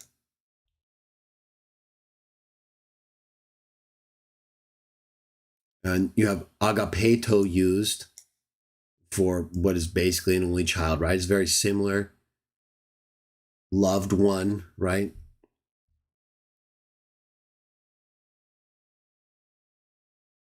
So you have these third person references, right? Auton. And all of these third person references and descriptions following this first person reference. Doesn't that read a little strange? Now, Trinitarians will say, well, yeah, you got one person of the Trinity talking and talking about another person of the Trinity. That's not going to work here, Trinitarians. You know why? Because we all know, according to John 5, no one has seen the Father's shape or heard his voice, according to Jesus. Even you agree with that. So it can't be the Father talking here, right? Even whoever's talking, they're talking for Yahweh. But even the one they're talking for, if you say this I right here, and this me right here is the Son, then who is the firstborn, right? Who's the him? You see, this either has to be the Father, and then you're saying that they actually saw the Father, right? They'll look on me, and they pierced the Father. You guys might be a little more modalist than you think, I guess. Either way, if this isn't the Father, it has to be the Son, right? The only one that was pierced in the way you guys apply it, and that it's quoted in the New Testament. We'll see that in a minute. This has to be the Son. Unless it's the Father, and this isn't how it's supposed to be translated, right? Because this is really the key. This me and pierced, right? It's not the I will pour. That doesn't create a problem. That's consistent with Isaiah 11, right? And Joel, the prophecy of Joel, quoted in Acts. But this piercing could only be Jesus as a man. So if both me and I are correct, this has to be the Son because he's the one who was pierced. And that's how Trinitarians do understand it. So then that makes no sense right here. From that point on, it doesn't make any sense. Because if the Son is speaking from the first person and was pierced from the first person, why is he referring to someone else as an only child or a firstborn son, as a him? Why doesn't he say they'll mourn over me as one mourns for an only child and grieve bitterly for me as one grieves for a firstborn? That would be it right there. You'd have God speaking and referring to himself as being pierced and as a firstborn. That would give you the thing you don't have, other than Dr. White's attempt at one point to use the Kabbalah, later Jewish mysticism, to have God referred to as a firstborn. But the very one you're claiming is Jesus is referring to the one who could only be Jesus in the third person. The only way this account makes sense, everybody, is as I and others have explained it. That this part right here, me, probably was not in the original text. Now, it's not that simple, though, because in one of our earliest Dead Sea Scroll texts, of Zechariah 12, like I mentioned earlier, the reading does appear to be, they will look to me. Not necessarily on me. Look to me. Now, there is a question as to whether or not, if that's the original reading. And there are at least 50 Hebrew manuscripts that disagree with that early, it may not be, that may be the Nahal Hever text. I talk about it in my early Christian view, evidence of Jesus Messiah, C.W. Jah talk on Zechariah 12. One of the Dead Sea Scroll Nahal Hever texts does contain this part of Zechariah 12:10, and it appears to me to read, they will look to me, Eli. So, LA, I guess if you go by the Masoretic pointing. But in at least 50 other Hebrew texts, according to Edwin D. Fried's quotations of the Old Testament, it reads Elyon instead of LA. Just one letter difference in 50 or more Hebrew texts than in one of our Christian or pre-Christian Hebrew texts and later Masoretic texts that we use. Although there's sometimes a difference, like you'll see with NWT and others. Either way, Edwin D. Fried, the Old Testament quotations in the Gospel of John, published by Brill in 1963, pages 109 and 111, refers to Burney's, Hebrew scholar C.F. Burney's sources that 50 Hebrew manuscripts read Elyon, on him, instead of LA, on me. Just one letter difference. This I'm referring to as page 133 from my second edition, by the way. My second and first editions of Jehovah's Witnesses Defended has more information on Zechariah 12:10 than my third edition. I didn't include as much. I didn't think I needed to. Either way, on page 133, pages 132 through 135, I talk about Zechariah 12:10. I give the sources for Edwin Fried and Burney's reference to 50 Hebrew manuscripts that read Elyon, not LA, like we're seeing right here in the translation of the NIV. Now, again, I do want to point out, though, that we have at least one first century or earlier Hebrew text that does read LA, to me. In the Septuagint, the Greek translation, if you look right here across the page, you can see that it also uses me. They will look upon or toward me. There you can see, actually, in Greek, the word for me is actually like me, basically. It's a mu right there, and an epsilon. It looks like an M and an E, even for a non-Greek reader. So it's right there, right here. There's pros me. That's where it is, right there. Now, I got half of it. I can't get that final E without bringing up that other thing. So, but all the Greek texts we have of this portion of Zechariah, it's not, I don't think, maybe it's not the Nahal Hever. I think it is one of the Dead Sea Scroll texts of Zechariah we have, which would be even earlier than the first century. I have to verify it. Lower, look at my CW Jah Talk video on Zechariah 12:10. As far as which text actually contains the LA reading from the first or earlier centuries. So that's significant, right? But there are 50 or more other Hebrew texts, according to Burney, that read Elyon. Now, the Greek Septuagint texts we have are after the first century, a couple centuries after the first century or more. And they do read me, but they're later. And we do have Hebrew texts that also read to me or on me, like I said. So that doesn't mean, for example, that the later Greek Septuagint texts that read me, like you see right here, it doesn't mean they added that, because they could be just translating a Hebrew text like we have, I think, from the Dead Sea Scrolls that show that reading is old. But we have other texts that also show another reading on him. And that reading, Elyon, in these other texts,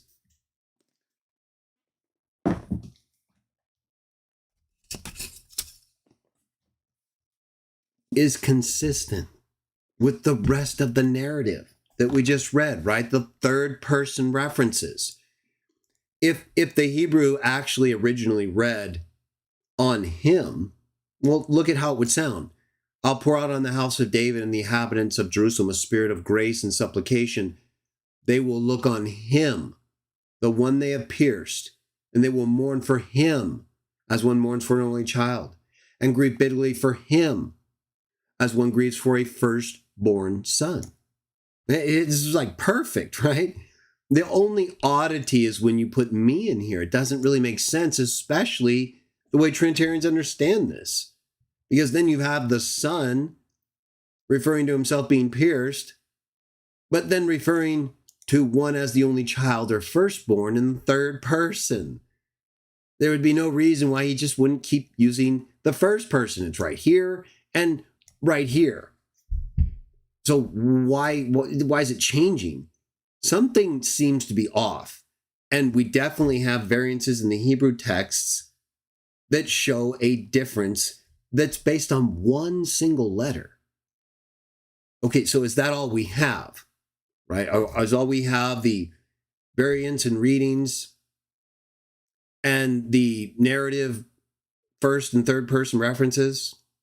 Well, if it was, textually, it would probably be hard to say, right? Because you do have Christian or pre-Christian evidence in Hebrew texts that are consistent with to or on me. You do have third, fourth, and following centuries, or fourth and following centuries, Septuagint texts that read me. So that's not insignificant. But neither are the 50 other manuscripts or more that read Elyon on him. Okay. So maybe we textually would give it to on me, I guess, from the age of the earliest text we have of Zechariah 12. And the Septuagint text that may have been translated from similar texts.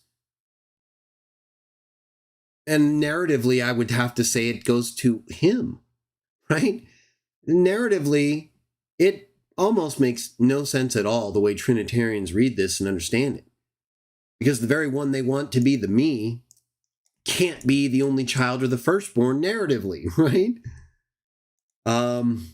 This would either have to be the father and then him referring to the son, and then you have the father being pierced.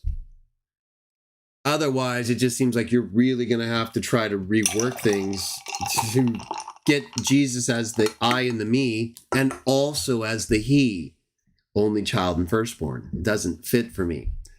But we have more information, right?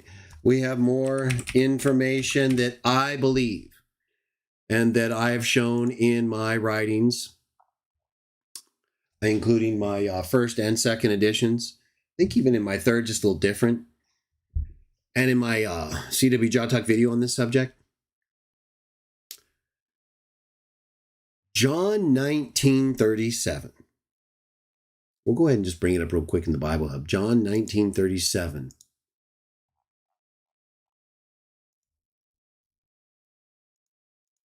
John 19:37.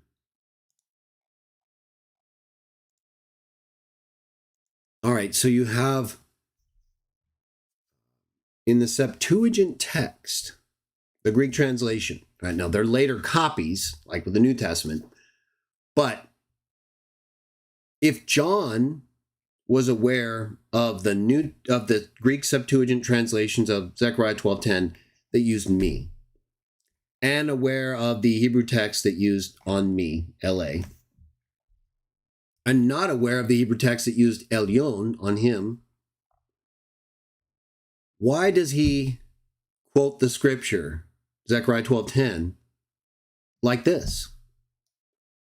As another scripture, it's talking about Jesus, right? These things happen so that the scripture would be fulfilled. Not one of his bones will be broken. Verse 36. Verse 37. As another scripture says, they will look on the one they have pierced. An explicit quotation of Zechariah 12:10. But guess what? If you look across the page right here, there's no me. There's no mu epsilon. There's an omicron with rough breathing and a nu, which means it's a relative pronoun, him. The one, right? Why would John use han, him, or the one, and not me? If that's what's in the Hebrew and Greek texts of his day. Anyone want to explain that?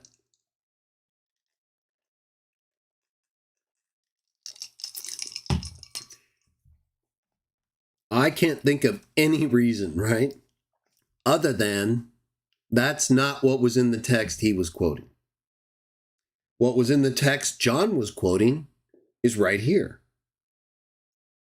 So he either had a Hebrew text consistent with Elyon and the 50 other Hebrew manuscripts burning sites, or a Septuagint reading that didn't have me, or that had, in fact, what he quotes, Han. This is the pre-me Septuagint translation I believe John was using, or that was used to translate what John wrote. This is the first century Septuagint reading of Zechariah 12:10. And it's not me. So to me, this trumps everything. This is the New Testament, inspired writers, disciple of Jesus, beloved disciple, John, got the revelation, all of it. In the beginning was the Word was with God, and the Word was John, 1937. Answers this question once and for all. The text says they will look on the one they have pierced. And that fits perfectly with the narrative, does it not? And I will pour out on the house of David and the inhabitants of Jerusalem a spirit of grace and supplication.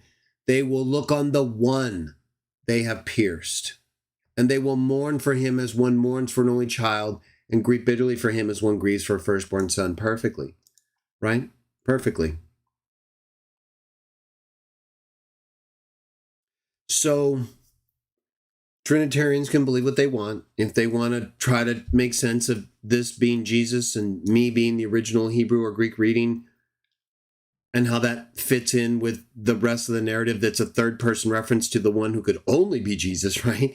This can't be the father here. It's the firstborn son. The one they're grieving over is the firstborn son. That's the son, the one who died, right? They're grieving over him after he was pierced. He's the one who was pierced, not me who was pierced. Not according to John. So I'm going to go with John, and I'm going to go with the reading in John 1937 as consistent with the Greek text or Hebrew text available to John that he quoted and applied to Jesus. It's over, right? That's it. To me, that's the end of this discussion. And then you have all this, right? Third person references to one who could only be Jesus, inconsistent with Jesus from the first person speaking here. Zechariah 12:11. On that day, the weeping in Jerusalem will be great as the weeping of Hadad, Rimmon in the plain of Megiddo. Let's check real quick. Go a little crazy here.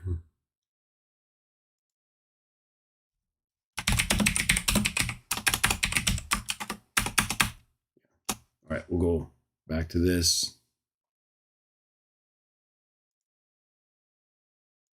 Okay. So, again, I don't want, unless you're the person, right? Only the actual people who are interested in talking to me, if they exist, and I know of them and feel like I want to talk to them, they have to come to me. I'm not mediating with anybody. I've not given authority to anybody to even bring in my name to somebody else unless you just want to reference me as a source of an argument. You can do that anytime you want. I'm not interested. I don't have time for none of this side stuff or all these intro. You guys do your own thing. What happened? I'll go in anywhere. I'll go do anything. Okay, so go talk. Go engage Trinity. Right? Have at it. Go have a ball with all these people. We'll try to focus on the ones who are suffering. On that day, the weeping in Jerusalem will be great as the weeping of Hadad Rimmon in the plain of Megiddo.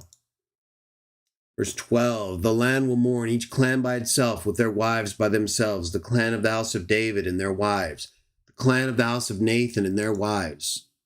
Verse 13, the clan of the house of Levi and their wives, the clan of Shimei and their wives, all the rest of the clans and their wives. On that day, a fountain will be opened to the house of David and to the inhabitants of Jerusalem to cleanse them from sin and impurity. On that day, I will banish the names of the idols from the land, and they will be remembered no more. I see again, we get this recurring theme of idols as the object of Yahweh's anger, right, and rage, because they're just pathetic representations of things that don't exist. Or even if they are of demons that exist, they themselves as idols are nothing. Declares the Lord Almighty, right? So again, we get this break. Yahweh is talking. He's speaking through angels or Zechariah. And then the ones who are speaking, are breaking from speaking as Yahweh to make it clear to everyone that these are the words of Yahweh, right? I will remove both the prophets and the spirit of impurity from the land. And if anyone still prophesies, their father and mother to whom they were born will say to them, you must die, because you have told lies in the Lord's name. Then their own parents will stab the one who prophesies. It's very serious stuff, obviously, right? Verse 4, even more so back then, of course, right? Where all these things were happening, body of the Messiah is being made, no messing around, right? We're still heavily engaging. Satan's, in fact, even among all these people, right there is the angel of the Lord talking to Zechariah.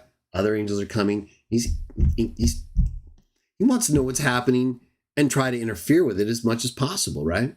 All the way to the point where Jesus was born and using Herod to go crazy and try to kill him as an infant. On that day, every prophet will be ashamed of their prophetic vision. They will not put on a prophet's garment of hair in order to deceive. Each will say, I am not a prophet. I am a farmer. The land has been my livelihood since my youth. If someone asks, what are these wounds on your body? They will answer, the wounds I was given at the house of my friends. Awake, sword, against my shepherd, against the man who is close to me.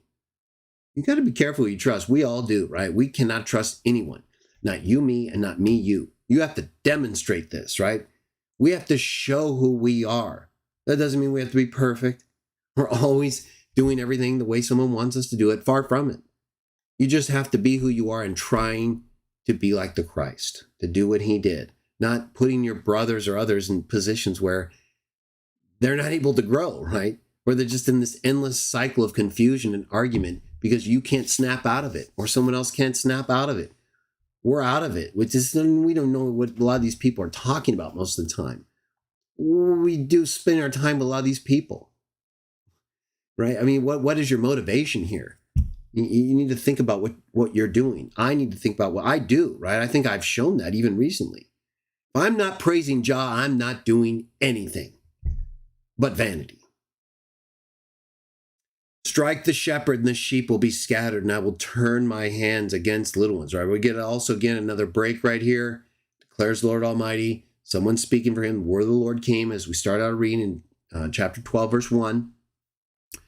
Got the same pattern we've seen all the way from Zechariah 1, where these angels, possibly Zechariah at times, although that's not clear, are speaking. They're certainly speaking to Zechariah, if nothing else, all the time. Verse 8, in the whole land declares the Lord, 2/3 will be struck down and perish, yet 1/3 will be left in it. This third I will put into the fire. I'll refine them like silver and test them like gold. They will call on my name and I will answer them. I will say, they are my people. And they will say, Yahweh is our God. Right? Divine name right there. Very similar also to what we see in Revelation 21, right? After the 1,000 years, after God becomes all things to everyone, 1 Corinthians 15, Revelation 21, 22. And this is very similar prophetically towards those events. We'll see more here coming up. But again, this is someone speaking for Yahweh, Yahweh, right? As Yahweh, Yahweh, my people. And the people say, the Lord is Yahweh is our God. I will refine them. I will put it into the fire, right? So it's the speaker telling us God's words. Last chapter, 14. This is it, everybody. It's the end of our 5-part series on the angels of Yahweh in the book of Zechariah. A day of Yahweh is coming, Jerusalem, when your possessions will be plundered and divided up within your very walls. Verse 2, I will gather all the nations to Jerusalem to fight against it. The city will be captured, the houses ransacked, and the women raped.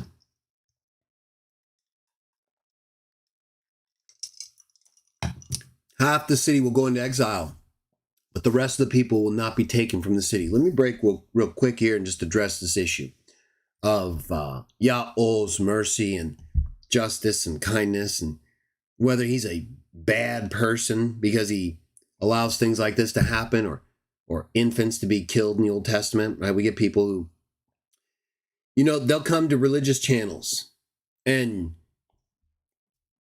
type to the top of their ability how evil God is because he lets things like this happen. And yet, if you ask them where they have protested abortions, they're gone, right? Out of here. They don't care at all. You know what they care about? Nothing. That's why they attack your faith in the God of the Bible, who doesn't even allow us to have to exist at all. This is an existence that we chose, or our first parents chose, and that we were cursed into, but that we've been redeemed from, but that in order to get through, we are either going to die violently because of each other, or God is going to take action to prevent us from killing each other to the point where we can't be redeemed in the way that had to be done. So exactly what other way is there for God to act than to let things like this happen, or cause them to happen, toward people who are absolutely destroying the earth and fighting against his purpose, which is only happening because he chooses to try to save us. He doesn't have to do that. He could have started all over and just not addressed the issue the way he had or did. But obviously a lot went into the earth, right? The making of the earth and humans, this is not just something you just scratch off the board and start over. No, it's an actual living image of God, sphere of existence that has been contaminated in a way that had to be purified in a similar way.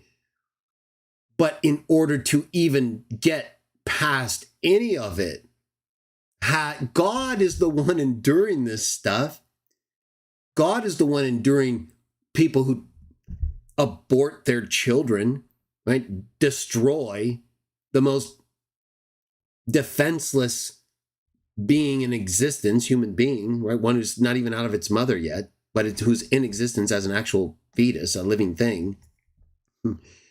Where are these same people who rally against God and his allowance of these things to sinful people who shouldn't even be in existence because we're sinful people? Where are those people's rallies against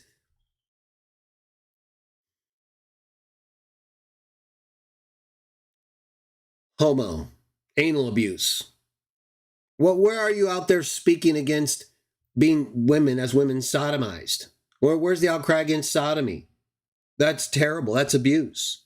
You have men out there abusing your rear ends and their own, but we'll focus on you women who are so upset at the God of the Bible that you allow sinful people to actually make choices that they're judged over. Why aren't you making choices to speak out against abortions?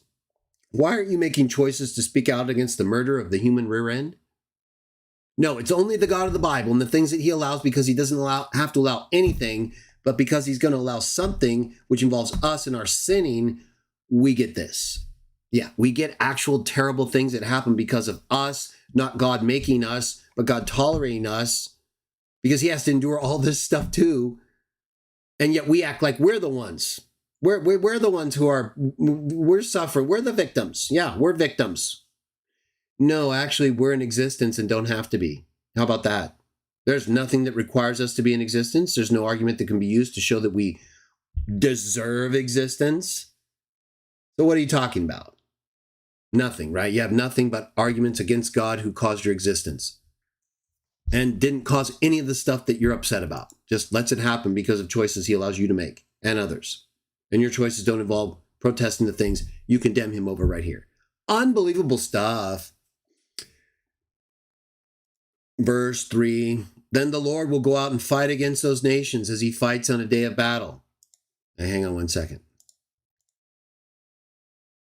Okay. I'm glad we got it. I don't want distractions here. I don't know why it's confusing at all, right? We should all be focused on this information. Then the Lord will go out and fight against those nations as he fights on a day of battle. So when this happens, everybody, then Yahweh will go out and fight against those nations as he fights on a day of battle. We read earlier in the book of Zechariah, in earlier parts of the series, God sent an angel to punish those nations. We know from accounts in the Bible about the punishment of those nations, like with Sennacherib's army. It's an angel. It's always an angel, or the angel of the Lord, the archangel, always in every single account. Speaking for and acting as Yahweh. We learned that all over the place and explicitly in the book of Acts with regard to the Old Testament accounts. And that's what we're seeing, right? The Lord going out and fight. That's the angel. The Lord does that through the angel. How is God with us? It's his son, the angel, the one who doesn't say or do anything of his own, only what the Father told him. How could that not be God with us? Who else is it? Who else is with the Son telling these things to us? Sounds like God with us to me. Sounds like all these things are in agreement and consistent, 100%. So what's the problem? Why are we on the defensive at all? I don't understand it at all. If anything, all that Trinitarians have in this regard are these direct speaking occasions, these declarations that the one who's speaking is the Lord, when we can see very clearly it's one or more angels. And the New Testament even confirms that for us. So we either reach a point where we accept these angels as what the Bible says, separate spirits from the Father, who is a spirit as well, or we're going to use Trinity. And it's one or the other, or you don't believe in either one, I guess, right? So one of those three. You don't make any connection between Jesus and this angel in the Old Testament, like Socinians, I guess, right? Or you use Trinity. Right? All these angels who speak as God are part of the members of the Trinity. They're uncreated special angels. Or you view it as we do. Right? They're all angels, like it says. They all speak for and act as God, like it says. But they're not God, like it says, because they have to do things that God wouldn't have to do, like pray to God to get more information. So when you put it all together, I think it gives us a pretty clear view. We're almost done. On that day, his feet will stand on the Mount of Olives, east of Jerusalem, and the Mount of Olives will be split in two from east to west, forming a great valley with half of the mountain moving north and half moving south. You will flee by my mountain valley, for it will extend to Azel. You will flee as you fled from the earthquake in the days of Uzziah, king of Judah. Then Yahweh, my God, will come and all the holy ones with him. Okay, right there. Look at what it said right there. Read that right there. Read this right here on your own, please. Once again, right? Understand we're this is the same one talking, right? There's been no change here. Talks about how it refers to the Lord in the third person, right? It says, I will gather all the nations, right? And then the Lord will go out and fight, right? So I believe the angel or Zechariah speaking refers to my mountain valley. Then the Lord my God will come. Look at that. You see, you have the angel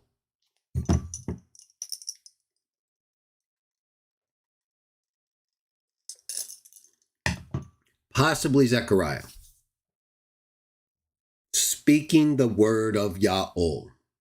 We've seen that consistently from chapter 1 and from chapter 12 in this part. You have him doing it right here, right? You have the angel of the Lord, the other angel or Zechariah. They're speaking for Yahweh, referring in the first person as Yahweh. I will do this. Also in the third person, the Lord will go out. There's no change in speaker. You will flee by my mountain valley. Then Yahweh, my God, will come, and all the holy ones with him. So you have the speaker here who is talking like Yahweh, right? My mountain valley. Possibly Zechariah again, though. But when you look at the earlier text connected right before this, right, it's clearly someone speaking as Yahweh. Whoever it is can't be Yahweh. Because, like we also saw in earlier parts of this video, the speaker who speaks as Yahweh refers to Yahweh as his God, exactly like Jesus does in the New Testament, in John and in Revelation. And like the New Testament writers refer to all over the time, all over the place, God and Father of our Lord Jesus Christ, like was prophesied in Micah 5. I have a whole video about it as well.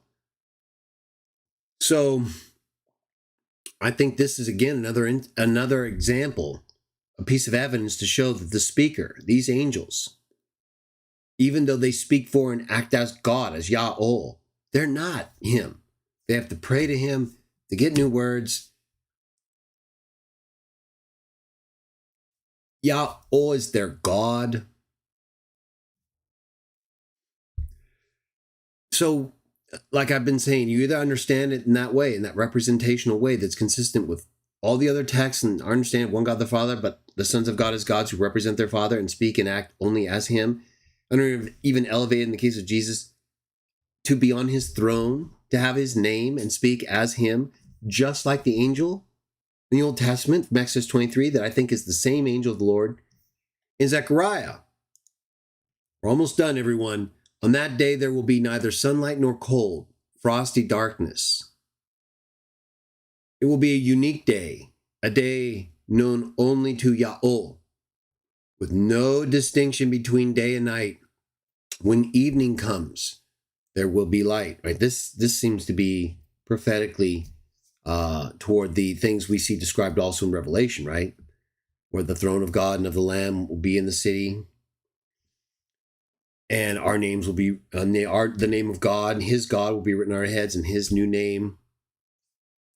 And a river of water of life will flow out of the city and out of the throne of God and the Lamb. And those who are permitted to enter the new earth, who are good to Christ's brothers during the great tribulation, will be brought back to life by eating from the leaves of the trees growing from either side of the river. Whereas those who are Christians and who are ruling with Christ on his Father's throne will eat of the fruit of the tree in the paradise of God. This is during the millennium. This is described as a time when there's no need for sun or light, because Yahweh and the sun and the Lamb are the light. Right? There's not this system of stars and moon and sun that we have right now. Gone. They'll be even brighter, trust me, and better. On that day, living water will flow out from Jerusalem, right? Just like I was saying, just like Revelation depicts, with this river of water of life flowing out of New Jerusalem. Half of it to the east, to the Dead Sea, and half of it to the west, to the Mediterranean Sea, in summer and in winter. The Lord, Yahweh, will be king over the whole earth. On that day, there will be one Yahweh, and his name, the only name. And this is consistent, of course, with the fact that Jesus is being given this name to the glory of God the Father, right? Just like the angel of the Lord was given the name of Yahweh in Exodus 23. It wasn't to the angel's glory, it was to Yahweh's glory. And then we see, according to 1 Corinthians 15, when the events of Revelation 21, 22 are brought to a conclusion, prophesied about right here as well. 1 Corinthians 15, Paul says, once the 1,000 years are over, right, once we reach that period where death is no more, New Jerusalem comes down, throne of God is there, the light from God and the lamp of the Lamb do away with all the other lights. Paul says, once we get to that point, the Son turns. He hands the kingdom back to the God who gave it to him. So that what? God may be all things to everyone.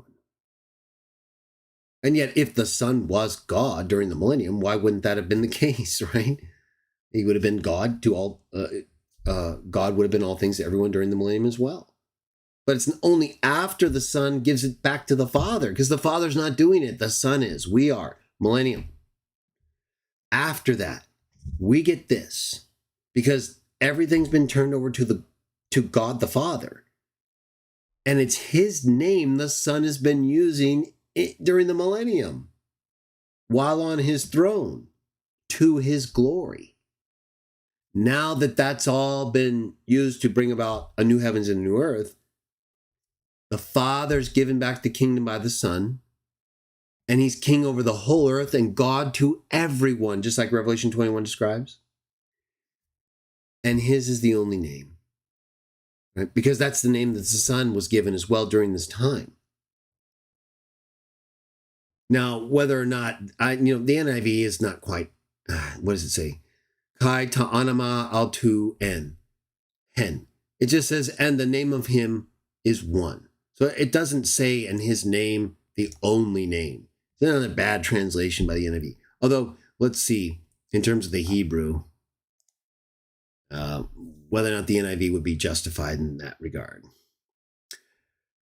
It shall be Yahweh one and his name one, right? So no, it uses echad both times.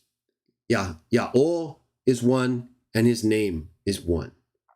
It actually doesn't say his name is the only name, right? Because in Revelation 3, Jesus says that we get the name of his Father and his name written on us. And Jesus' name is glorified. So I don't think the NIV is accurate there. This only name. The name of the Lamb of the Son is still very relevant, even after the 1,000 years, because of our being consecrated to him and our relationship to God through him. In fact, if we just go quickly to Revelation 3, right, you'll see, we've talked about this before, but just since we're bringing it up and we're almost done. So he talks about how the one that conquers, I'll make him a pillar in the temple of my God. Revelation 3:12. And he'll by no means go out from it anymore. I'll write upon him the name of my God and the city of my God, the new Jerusalem which descends out of heaven from my God, and that new name of mine, right there. So we know the name of the Son is also going to continue to be relevant. It's written on us. But really, it's the name of his God, right? And it's a name that's written. So we know it's an actual name here. It's going to be actually made permanently marked upon us, along with his name in New Jerusalem. So there's definitely going to be some relevance there to the Son's name. I don't think NIV represents things well here in the prophetic sense. Verse 10, the whole land from Geba to Rimmon, south of Jerusalem, will become like the Arabah, but Jerusalem will be raised up high from the Benjamin gate to the side of the first gate, to the corner gate, and from the tower of Hananel to the royal wine presses, and will remain in its place. It will be inhabited, never again will be destroyed. Jerusalem will be secure. This is the plague which Yahweh will strike all the nations that fought against Jerusalem. Their flesh will rot while they are still standing on their feet. Their eyes will rot in their sockets, and their tongues will rot in their mouth, right? Very similar to what we see described toward all the people who take a stand against the Lamb in Revelation and God, right? And how they will be wiped out, right? And their blood will rise high, and metaphorically, but still symbolically, striking. Not going to be pretty. On that day, people will be stricken by the Lord, by Yahweh, with great panic. They'll seize each other by the hand and attack one another. Judah too will fight at Jerusalem. The wealth of all the surrounding nations will be collected. Great quantities of gold and silver and clothing. A similar plague will strike the horses and mules, the camels and donkeys, and all the animals in those camps. Then the survivors from all the nations that have attacked Jerusalem will go up year after year to worship the King, the Lord Almighty, and to celebrate the festival of tabernacles. If any of the peoples of the earth do not go up to Jerusalem to worship the King, the Lord Almighty, they will have no rain. If the Egyptian people do not go up and take part, they will have no rain. The Lord will bring on them the plague he inflicts on the nations that do not go up to celebrate the festival of tabernacles. This will be the punishment of Egypt and the punishment of all the nations that do not go up to celebrate the festival of tabernacles. On that day, holy to the Lord, it just says holy to the Lord. I have to check. Yeah, it actually does use the divine name there as well, but it's not capitalized for some reason here. On that day, holy to the Lord will be inscribed on the bells of the horses, and the cooking pots in Yahweh's house will be like the sacred bowls in front of the altar.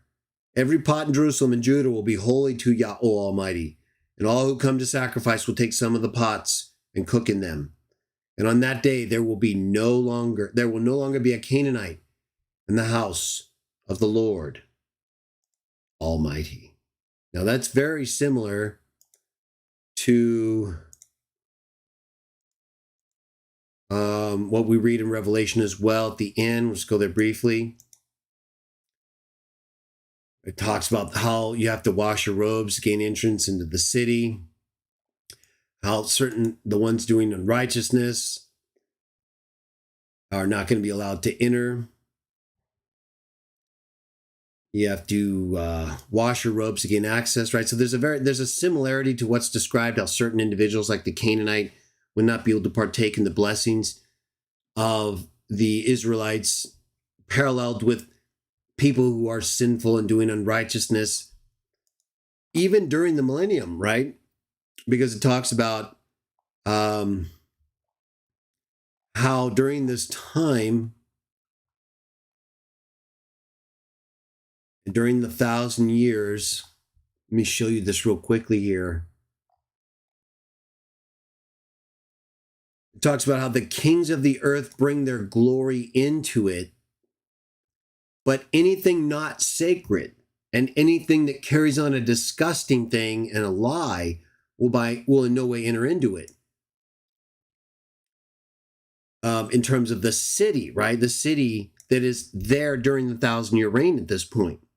The city into which the kings of the earth bring their glory, but not anyone who does this. So those who are allowed to come into the new earth after the Great Tribulation still have problems in ways that could manifest and prevent them from being blessed to the point of entering New Jerusalem or reaching the end of the 1,000 years, which I believe is parallel with what we see described here in the account of Zechariah, right? At the end of chapter 14 there. So that covers everything in terms of we read the entire book of Zechariah, everyone, 14 chapters, reviewed its textual history. We talked about the angels of Jah all throughout, and I think determined conclusively that while they do uniquely speak for Yahweh in ways that we can kind of understand how Trinitarians might see it as a problem, needing some kind of solution, which they use the Trinity for. They think that makes sense of all this.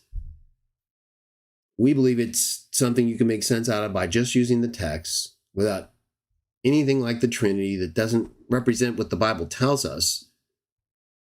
And so why use it? Why not just use what the Bible tells us, the way it describes angels, sons of God, and the Father's the one God, who has these sons who speak for him and can absolutely act and are appointed with the authority to be God, both in the Old Testament, Exodus 23 and numerous other accounts, and in the New, Revelation 3:21, Jesus sitting on God's throne.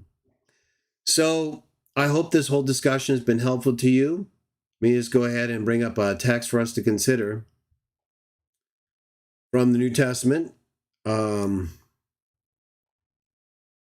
And then we'll go ahead and wrap things up here.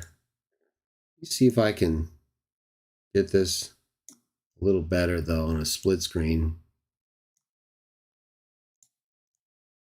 Like we used to have it. I still have a little bit of a change here.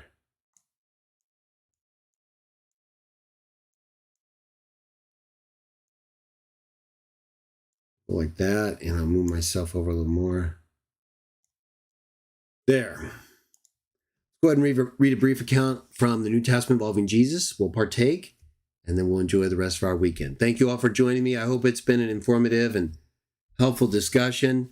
Don't take it personal, Everett, but when you come into, anyone who comes into my live stream while I'm presenting and teaching something about God, Jesus, or the Bible, you do so at your own peril. And if you haven't learned that by now, I can't help you. There's nothing I can do. It's very obvious to anyone who's actually been around for a while that I don't like interruptions, especially if they're off topic. And we've already kind of talked about this. And none of what has come up is in any way related to what we're discussing. So it's just inappropriate.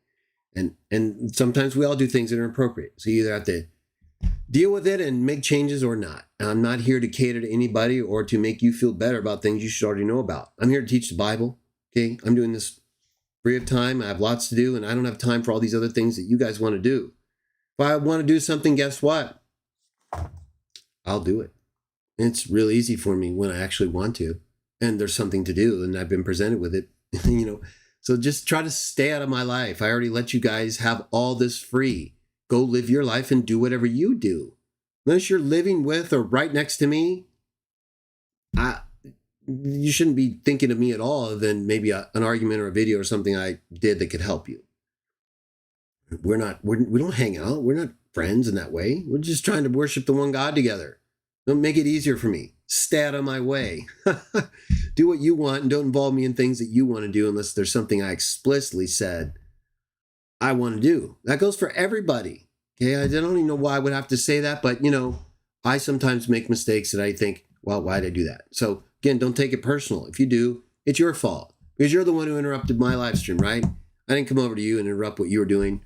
So if you want to be a victim or think it's, you feel sad, well, then you're not ready for any of this anyway. I'm not saying you did that ever or anyone would, but if you did, that's what it is. John 4:24 through 34. God is a spirit. Those worshiping him must worship with spirit and truth. The woman said to him, I know the Messiah is coming. It's called Christ. Whenever that one arrives, he will declare all things to us openly. Jesus said to her, I who am speaking to you am he. Verse 27. Now at this point his disciples arrived and they began to wonder because he was speaking with a woman. Of course, no one said, what are you looking for? Or why do you talk with her? Verse 28. The woman therefore left her water jar and went off into the city and told the men. Verse 29. Come here, see a man that told me all the things I did. This is not perhaps the Christ, is it? Verse 30. They went out of the city and began coming to him. Meanwhile, the disciples were urging him, saying, Rabbi, eat. Verse 32, Jesus said to them, I have food to eat of which you do not know. Therefore, the disciples began to say to each other, no one has brought him anything to eat, has he? Verse 34, our last text. Jesus said to them, my food is for me to do the will of him that sent me and to finish his work. And really, if that's what Jesus' food is, that's what our food should be, right? And we do that by imitating him. We focus on him, on the Father, on helping each other.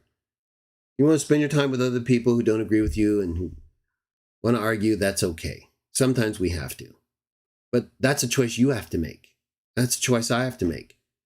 Nobody should be involving anybody in anything but honoring the Father in a way that has nothing to do with things we haven't expressly made it known we're interested in.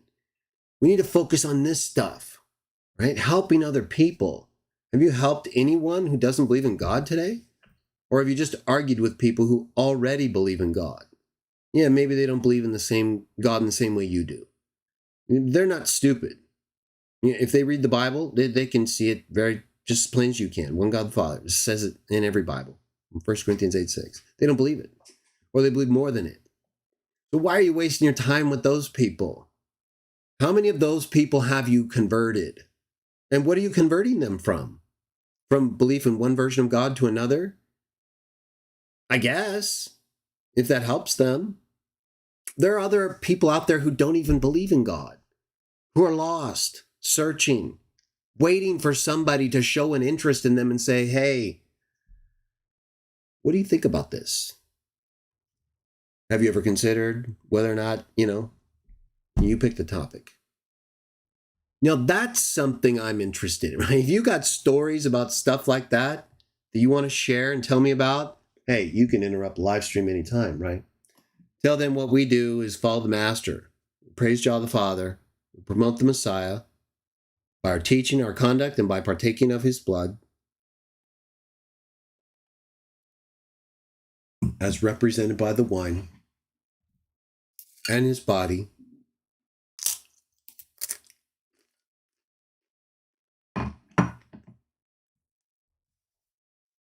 represented by the bread to show our faith in his sacrifice and in the things that he did. So that if we show faith in spite of our sins and mistakes, we can be forgiven and have life, eternal, or again, should we die.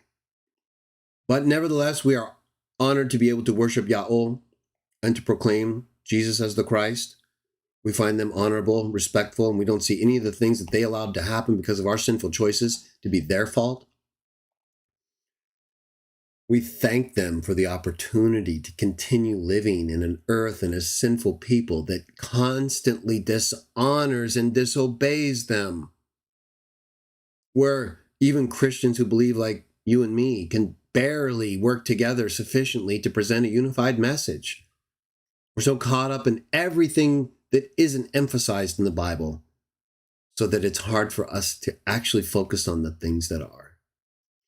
But to the extent that my videos and my teachings and writings can help you to do your part in giving God the praise that he deserves and in proclaiming Jesus as the Messiah, while we do our best to treat each other the way we want to be treated and pass the test, may Jah bless you all and your weekend in Jesus' name.